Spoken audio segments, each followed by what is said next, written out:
Surface trough magpapaulan sa bahagi ng Mindanao hanggang sa kanlurang bahagi ng Visayas at Palawan area.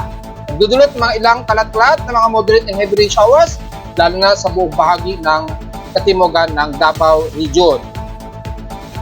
Pero nalalabi ng Luzon, kasama ang Central Luzon, Metro Manila at ilang bahagi ng Calabarzon at Bicol Region, patuloy ang katamtaman na may maalinsangang panahon dulot ng Estelis na nagtutuloy-tuloy sa silangang bahagi ng Luzon hanggang Bicol Region.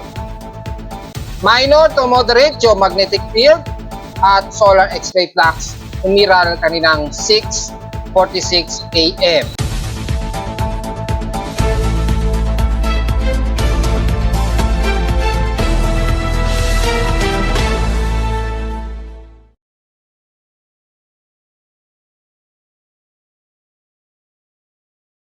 Hello, good morning mga folks. Welcome po muli sa ating daily weather bulletin at analysis para sa araw ng Huwebes, June 13, 2024. Ang oras ng ating voice from Emaga ay alas 11:16 na ng umaga. Medyo gloomy tayo ngayon at inaasahan ang pag-ulan na mararamdaman muna sa parte ng Quezon City, Makati, ilang bahagi ng Cavite Kaya makulimlim ngayon sa kanila sa area na yan, lalo na sa parte ng Pag-asa Office. At inaasahang mga pag-ulan o isolated rain showers ang aasahan at may localized thunderstorms. Dahil makikita po na medyo makulimlim dyan sa parte ng Quezon City area. Bagamat walang masyadong water vapor na nakikita natin sa may bandang gamit ang ating Doppler radar imagery, wala tayong masyadong nakikita. So expected isolated case ito ng mga pag-ulan. Pero malinaw na may mga localized thunderstorms na nadedetect dito sa bahagi ng Bicol Region, especially ng Surigao del Norte area at extreme Northern Luzon. Sa ating current conditions, overcast po tayo, gloomy, haze at mostly clouding umiiral sa amin dito sa amin sa Caloocan at kitang-kita naman na halos makulimlim sa amin sa Caloocan West Grace Park dahil nga po sa overcast na may gloomy at medyo hazy po tayo ngayong araw. Sa lowest temperature na itala na weather station, kaninang 5:28 AM, nakapagtala kami ng lowest of 28.5 degrees Celsius.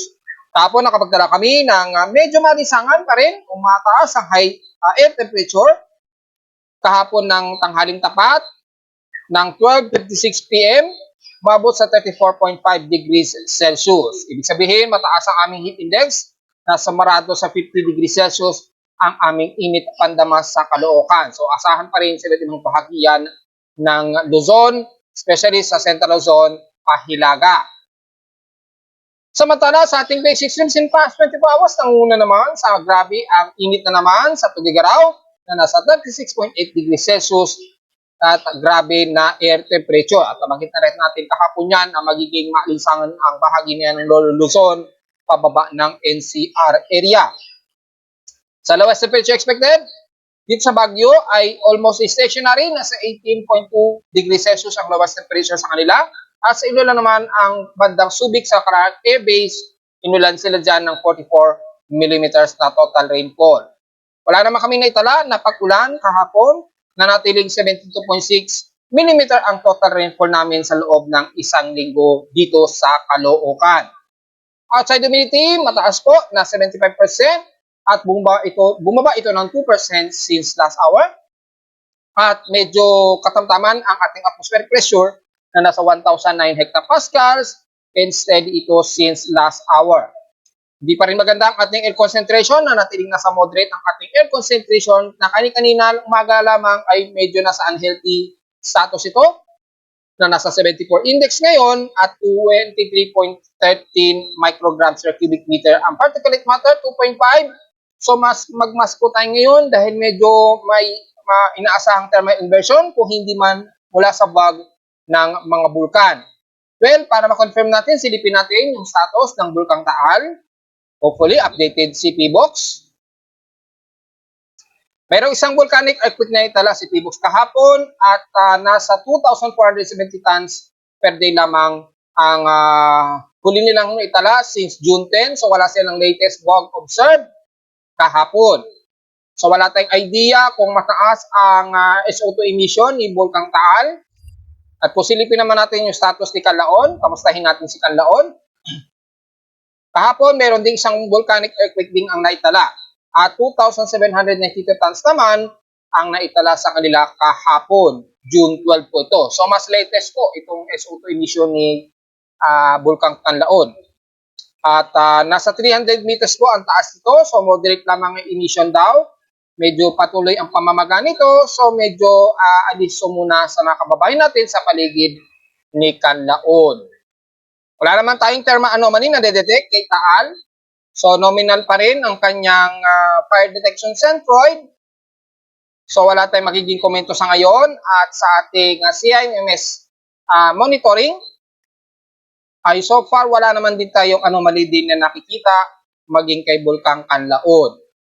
O ayan, tumataas na naman yung ating air quality, unhealthy na naman siya.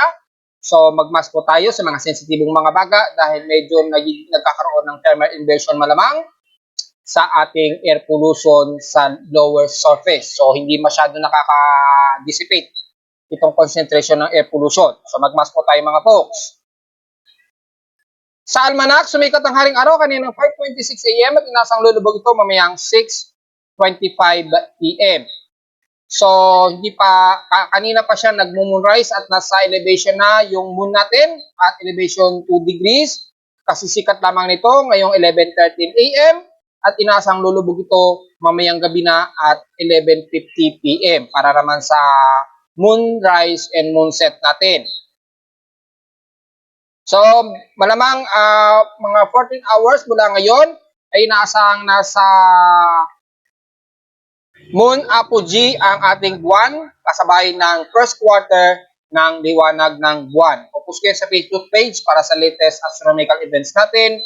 Hanggang bukas po yan ng June 14. So, antayin nyo na lamang sa aking Facebook page.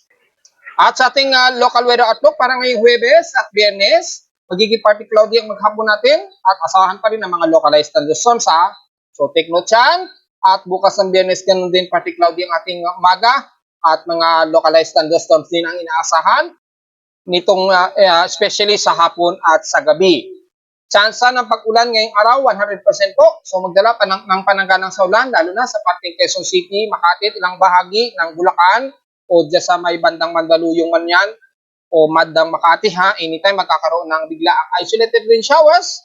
Bukas ng Biyernes ganun din nasa 80 to 84% tsansa ng pag-ulan. So medyo may mga forecast na mataas ang chance ng uulanin tayo hanggang bukas ng Biyernes mga folks. Magdala po tayo ng pananggalang sa ulan kung hindi man sa tinding sikat ng araw, especially sa may bandang extreme northern Luzon. Sa lowest temperature expected natin, maglalaro sa 33 degrees Celsius and lowest temperature expected ay 27 to 29 degrees Celsius. Samantala, may space weather status tayo at nasa moderate, minor to moderate naman, M1.2. At kasama din ng extended warning na medyo mataas ang ating photon flux na 10 mega electron volts integral flux. Tumaas ito ng 10 flux, proton flux units. So expected ngayong hapon, ang unang report nito o unang alert message ito kaninang umaga pa at 7:56 AM oras sa Pilipinas. Expected magkakaroon ng onset o yung pagbabago at inaasahang maaaring umabot o ayon sa prediction maaaring umabot sa S1 o minor na solar radiation. At inaasahan ng potential minor impacts ng high frequency na naman at radio propagation. So inaasahan na medyo mahina ang frequency propagation sa mga mabababang frequency. So mga between 280 meters na naman yan na expected. Wala namang masyadong mataas na forecast ang ating NOAA KP index according dito sa loob ng 3 araw. So expected mukhang mababa ang tsansa ng mga geomagnetic field. Pero mataas ang ating expectancy of possible solar radiation at 75%. So S1 to greater ang posible nito ngayong araw. O mahigit sa 10 mega electron volts na mag-expect ng S1 minor na solar radiation ngayong araw ng June 13. So, expected yan at sa ating radio blackout activity naman o yung possible radio blackout ay mababa na sa 40% lamang sa loob ng 3 araw. Medyo isolated. So, magdedepende na lamang sa burst ng minor na coronal mass ejection at naging normal naman na po o below normal naman ang solar wind speed natin. Gaya nung nakaraang araw. Kung i-recover natin yung 7 day before, yan, in past 7 days ay nagkaroon ng nag-exceed tayo ng above normal speed nung nakaraang araw. Ayun, mabot pa ng 530 km a second since nung June 11. So ngayong araw lamang o kahapon, mula kahapon ng hapon o gabi hanggang ngayong araw ay nag-normalize na po ito below normal speed. Nung nakarang araw lang talaga na nag-a-above normal speed yung velocity, kaya nagkaroon ng malaking significant impact sa ating magnetosphere. Sunspot natin so far ay 145, malaki-laki pa rin. At malamang ay dahil sa nakatutok sa Earth direkta, itong CAR 3709 at 3708. Yung ilang bahagi ng sunspot medyo hindi pa masyado nakatutok sa Earth. So ito ang posible lamang na madidetect sa ating mga solar radiation na nakatutok sa Earth. Kaninang 6:24 AM, nagkaroon ng starting ng solar X-ray flux event. Nag-maximize ito kaninang 6:46 AM as M1.2 at saglitan lamang at natapos din at 7:35 AM na nasa category of C7.1 agad. Hindi naman biglaan o hindi naman tumagal, maliban na lamang sa ating solar photon flux na humigit nga, naglalaro sa humihigit na 10 photon flux units since kahapon. So yung possible na umabot ng S1 category ay posible pa rin magpang-abot ngayong araw. So sa ngayon wala pa namang umaabot o humihigit sa 10 photon flux units o mega electron volts, pero ayon nga sa nabanggit natin kanina sa prediction ng onset, maaring mag-abot pa ng S1 o moderate, minor to moderate na solar photon flux na magkakaroon ng degrade layer sa ating radio frequencies sa mababang altitude. So take note yan mga folks ha. So wala tayong komento sa geomagnetic activity, mababa naman, pero yung forecast ay inaasahan din na medyo tahimik hanggang June 16, 2024 ang ating geomagnetic KP index. Samantala, diretso agad tayo sa ating ginagamit na satellite imagery. Makita po natin yung frontal system na naman umuusbong sa may bandang southern Japan, China at Taiwan. Umu-extend dito yung Mayu Front. So, nagdadagdag na naman sa mga violent thunderstorms ang bahagi niya ng Taiwan at southeastern China. At maaaring mag-extend yan hanggang bandang Japan. At dahil sa umusbong din ang high pressure area, so medyo mas clear skies po ang bahagi nito ng Eastern Northern Luzon, kabilang na ang Cagayan Valley at buong bahagi ng Ilocos Norte, kasama na ang parte ng Batanes Cook Islands. May mga maliliit lamang na mga kulapan, kaya magbubunsod po ng maalinsangan at maaraw na panahon ang bahagi na ng Eastern Northern Luzon, kabilang na ang Ilocos Norte, buong Cordillera Administrative Region, mapatugigaraw man yan. So expected na naman ang matinding alinsangan at init sa inyo dyan dahil bukod sa eastern list na nagdadagdag ng malagkit na maalinsangan na temperatura ang mararamdaman ninyo dyan ha. So uminom po ng maraming tubig at huwag masyadong mag-workout dahil mabagal po ang magtuyo ng inyong pawis kapag mataas ang ating humid o alinsangan. So take note yan. Hindi gaya sa may kanluran, naglalaro naman sa mataas ang humid at nagiging katamtaman ang temperatura na dyan. Meron pa rin umiiral na southwesterlies inflow dyan o yung manipis na hanging habagat. Manipis lamang, halos hindi masyado makita yung southwesterlies wind flow pa rin dyan. So, kaunti lamang manipis kaya hindi masyado kita at wala tayong masyadong habagat na nakikita sa satellite imagery. So, magiging katamtaman po ang bahagi ng Northern Luzon at mas maaraw at alinsangan ang iiral. Pero pagsapit po ng hapon, inaasahan po ang forecast ng mga localized thunderstorms sa bahagi ng kanluran ng Northern Luzon, kabilang na ang Zambales, Pangasinan area, at sa may silangan naman ng Luzon, especially sa bahagi ng Kasiguran Aurora at Quezon Province sa Aurora region. Pagdating po ng hapon o gabi, so expected ang mga localized thunderstorm. Ngayong umaga hanggang tanghali, mas maaraw muna at maalinsangan muna ang medyo iira sa inyo dyan. Pababa na yan ng bandang Central Luzon, kasama na ang Nueva Ecija area. yan, Tarlac, pababa na yan ng bandang Angeles, Pampanga, Bulacan, hanggang dyan sa buong NCR area. Siyempre, magiging katamtaman din, pero overcast and gloomy po tayo mula NCR hanggang area ng Calabarzon, mga poksa. So, medyo magiging overcast at gloomy tayo despite na klaro ang himpapuwid natin dahil medyo may high pressure o mataas yung high pressure ridge sa may hilagang silangan ng Luzon area. Now, sumasabay naman ang easterlies. Yung easterlies medyo nagpapang-abot hanggang Bicol region. So, sa bate ng Bicol region, lalo na ng mga taga Camarines Norte, expected ang medyo mataas ang temperatura ninyo dyan. At the rest ng bandang Iriga, Camarines Sur, hanggang Sorsogon na po yan, o Legazpi, medyo magiging katamtaman, maaraw at humid ang magiging panahon ninyo dyan. At the rest ng Southern Luzon, katamtaman ang lagay ng panahon, may mga ilang kaulapan, pero medyo mataas po ang ating alinsangan dyan.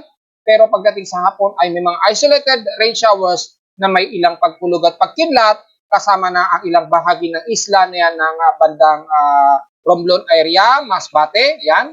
Pero pagdapit dito sa may bandang Burias Island at Marinduque, medyo katamtaman at mainit na humid ang mararamdaman ninyo, kabilang na ang bandang Occidental Mindoro.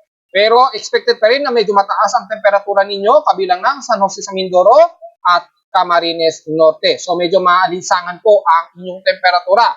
Maliban sa buong bahagi ng Palawan area, nakakaranas ngayon ng moderate and heavy rain showers. Ito titingnan natin sa heavy rain potential. Grabe ang moderate to heavy rain showers ang nararanasan ng buong Puerto Princesa, pababa na yan ng Brooks Point, Batarasa at Balabac. So ingat po sa flash floods po at biglang pag-uho ng lupa, maging sa bandang Calayan, Pupok Islands. Kung mga mangingisa natin dyan, medyo tabi-tabi muna, lapit-lapit muna kayo sa malalapit na kalupaan dahil po malakas ang buhos ng ulan ang umiiral sa inyo sa kasalukuyan. Sa may parteng Coron naman ay medyo katamtaman ang panahon ninyo dyan, pero expected pa rin mga isolated rain showers na may ilang pagkilat at pagkulog. At dahil sa extension ng near surface trough, extended at embedded ng intertropical convergence zone, ay umi-extend yan sa bandang Zamboanga Peninsula hanggang southern part ng Davao region. So, mas nakakaranas kayo dyan ng mga moderate at ilang violent rain showers, kabilang na ang Coronadal, Camba, General Santos City, hanggang Sarangani niyan. Damay na ang bandang Kidapawan sa Davao del Sur area, hanggang dyan sa may bandang City of Davao. So, ingat po sa biglaang flash floods at inaasahan din na maulap at may mga ilang kalat-kalat na pag-ulan, may mga posibleng pagkulog at pagkilat pa rin hanggang dyan sa bandang Mabuhangin, Tagum, hanggang pataas na yan, dito sa may bandang Compostela Valley. Siyempre, tamay na ang bandang Goberno Generoso, Davao de Oro, at hanggang sa bahagi ng Surigao del Sur, magiging part nito mo Surigao din po ang iiral sa buong Surigao del Sur at Surigao del Norte, kabilang na ang ilang bahagi ng Northern Mindanao. So, sa bahagi ng Northern Mindanao, kasama na ang Cagayan de Oro hanggang Iligan na po yan, and the rest ng Malay-Malay Bukidnon sa may sentro nito na magiging overcast and gloomy rin at maulap ang hipapawirin ninyo dyan. So, medyo magiging katamtaman ang inyong temperatura, kabilang na ang Maguindanao area at dyan sa bahagi nga po ng BARMM mula Marawi, papasok na yan ang Tagum at Osamis City, and the rest ng Zamboanga Peninsula.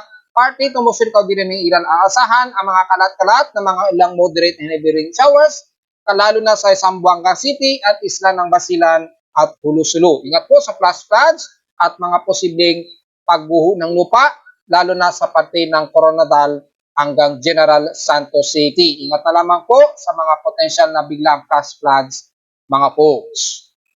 Kamustahin naman natin kung meron tayong namamataan na possible na tropical disturbance development. Mula dito sa Global Spectral Model, nanatiling medyo critical pa lamang at wala pang masyado tayong namamataan pa rin. So, negative pa rin tayo at dahil sa umiiral po yung high pressure area sa may timog silangan ng Japan, ayan, yung malawak ang circulation ridge nito na magdudulot po ng mataas na high pressure area sa paligid na magdudulot po ng mas clear ang kaulapan, lalo na sa hilagang silangan ng Luzon, ha. So, makakaranas kayo ng mainit na temperatura at humid na panahon. Pero sa bahagi naman ng bandang inline ng intertropical convergence line, wala pa rin tayong namamataan so far na anumang tropical disturbance. Bagamat embedded ng Intertropical Convergence Zone, ay mga surface trough ang mas madalas munang nakikita natin along ITCZ, especially sa may bandang katimugang parte ng Mindanao at umi-extend ng papunta din sa bahagi po ng Palawan region. At nakita natin sa kaninang report natin yung surface trough na ito. Sa ngayon ay naglalaro sa 1,008 hectopascals ang range na ito ng surface trough, kaya sa ngayon ay wala pa tayong namamataan na anumang tropical wave man lang. So, negative at wala tayong magiging komento. At sa mga computer models naman ay nanatiling wala at kitang-kita naman yung pag-usbong ng high pressure area. Expected yung range nito ay magpapang-abot sa hilaga-silangan ng Luzon na magiging klaro po ang himpapawid sa buong extreme ng Luzon na magdudulot naman ng matinding alinsangan hanggang sa susunod po na araw. So this whole weekend makakaranas ng tuyo at klaro ang himpapawid at maalinsangan ang bahagi ng Northern Luzon area. At dahil sa high pressure area, maaaring kumukontra yan sa development ng anumang low pressure disturbance along ITCZ area. So lalabas medyo alanganin pa sa ngayon ang pamumuo ng anumang tropical wave dito sa may bandang Eastern Mindanao sa labas ng ating PAR. Ganon din kay SMWF, wala rin sa ngayon nakikitaan most of tropical yung mga surface trough lamang rather ang ating nakikita rito. At dahan-dahang nagkakaroon ng ilang southwest monsoon dito according kay ECMWF. So malamang this coming week siguro babalik yung ating habagat. So tingnan natin. Ganon din kay NAVGEM. Medyo bahagyang nagpaparamdam yung southwest monsoon flow. Pero ganun din, mataas din ang high pressure area na pinapakita, kaya magkakaroon ng medyo interruption sa anumang tropical wave na mabubuo dito along southeast ng Guam area. So sa ngayon, wala tayong inaasahan na pamumuo sa loob at labas ng ating Philippine Area of Responsibility hanggang this weekend mga folks. So tuloy-tuloy lamang na medyo maaraw at malinsangan tayo, pero sa latest global traffic hazard, by the third week ng June, hanggang katapusan ay mayroong predictions na may at least 20% chance na may mabubuo dito sa may bahagi ng Luzon hanggang Visayas area o Silangan. So tingnan natin kung mangyayari yan. At by last week ay mukhang may pinapakita na may potential na 40 o less of more than 40% chance na may mabubuong tropical disturbance sa silangan ito ng Visayas at maaring tumungo ito ng parting Luzon area. So tingnan natin mga folks, malamang this third week ng June, magkakaalaman hanggang sa huling linggo ng June 2024 daw na posibleng meron tayong tropical development o tropical wave development o possible tropical cyclone development sa huling linggo ng June. So tingnan natin kung mangyayari yan. Dahil wala pa naman tayong nakikita na anomaly sa ating West Pacific Basin monitoring. Kahapon ay nag-post ako regarding sa ating monthly seasonal cycle at sa latest na seasonal cycle natin for the month of May ay mas mataas pa rin ang inaasang global temperature natin at 1.61 degrees Celsius na boiling point pa rin ang pinapakita rito. So nanatiling patuloy ang pagtaas nito. Mas delikado po ito kapag sa loob ng isang taon ngayong year 2024 ay nanatiling mas tumataas pa rin ang average temperature natin sa mga nakaraang taon po. Kapag nangyari po yan, mangyari next year ay mas mag-a-adjust na tayo ng above average temperature na. Ibig sabihin, kapag pumasok ang habagat season next year, ay the same time, manatili ang mataas na hot dry temperature natin. Despite na kahit na matapos yung hot dry season natin next year, pero mananatiling mataas ang ating hot dry temperature kahit pumasok pa ang June hanggang August next year. Dahil nasa very above average na po tayo at 1.6 degrees. Ibig sabihin, lumagpas na sa pinaka-average of 1.05 degrees Celsius yung inaasahan nating average na katanggap-tanggap na temperatura natin sa buong mundo. Dahil pumalo na sa 1.61 degrees Celsius, ibig sabihin lamang ay mag-a-adjust na tayo sa susunod na taon ng mga average temperature na.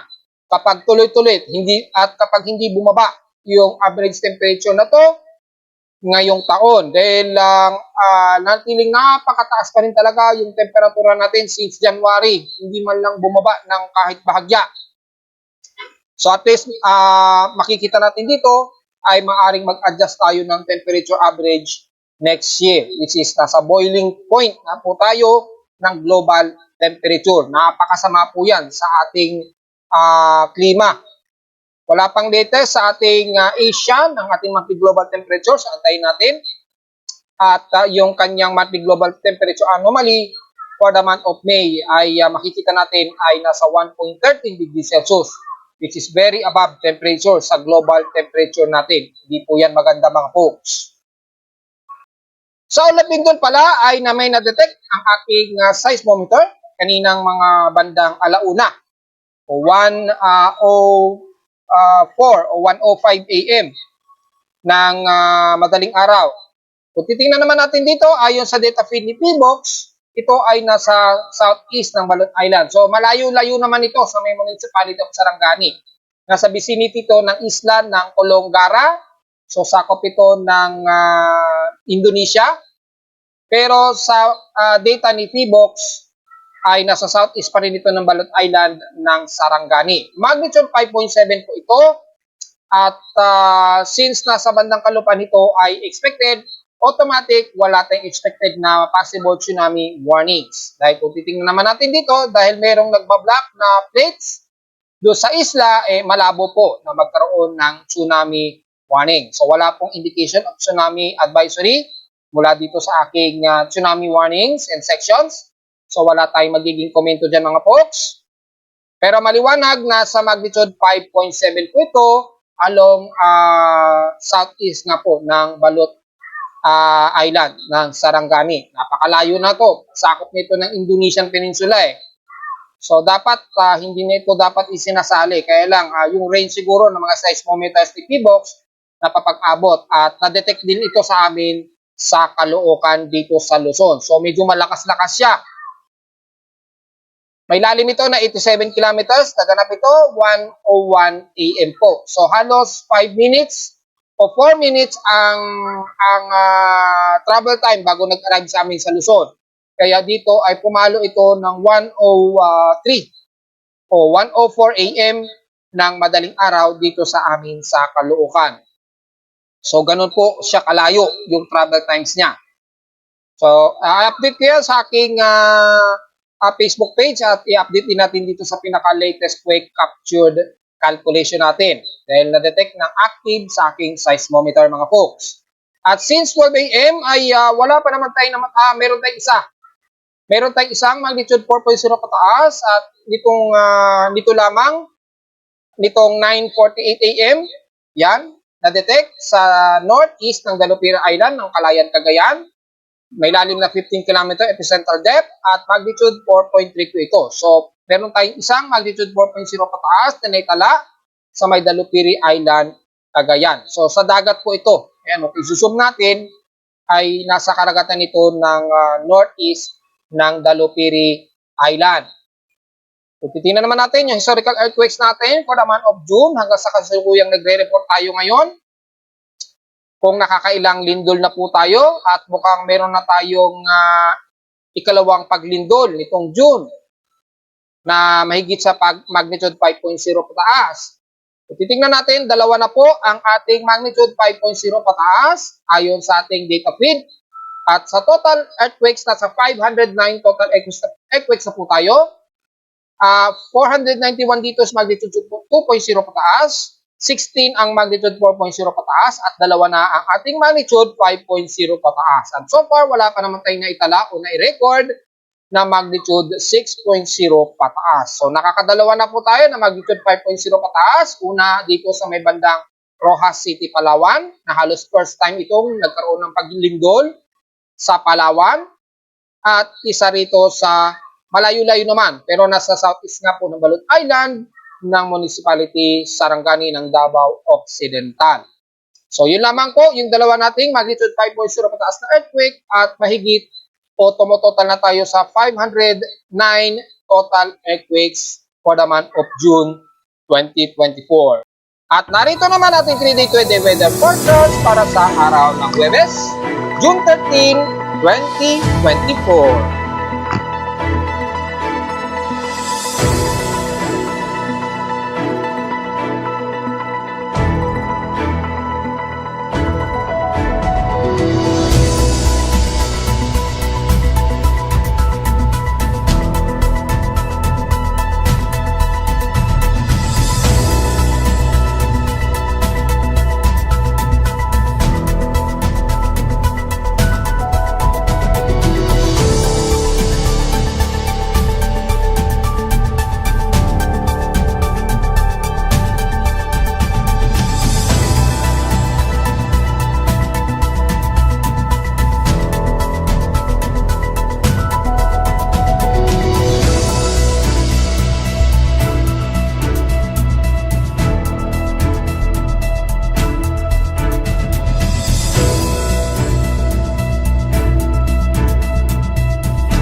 Dito na lang po ang Daily Weather Bulletin at Analysis para sa araw ng Huwebes, June 13, 2024. Huwag po kalimutan na mag-like, share, subscribe po sa ating YouTube channel. Visit lamang anytime sa ating website na www.pimoweather.com para sa mga ibang detalye na gusto niyo malaman na hindi natin naisama sa report ngayong umaga. Malalaman naman ninyo yan sa aking webpage lahat ang gusto niyo yung malaman maging sa ating space weather status. At sa visit naman sa aking website sa mga gustong malaman ang real-time na dynamic events mula sa aking weather station mismo sa Caloocan at sa data feeds mula sa iba't ibang weather agencies. Maraming salamat po mga folks. Huwag kakalimutan mag-mask po na masyado pong masama ating air quality ngayong araw. At ingat po at magandang araw po sa ating lahat.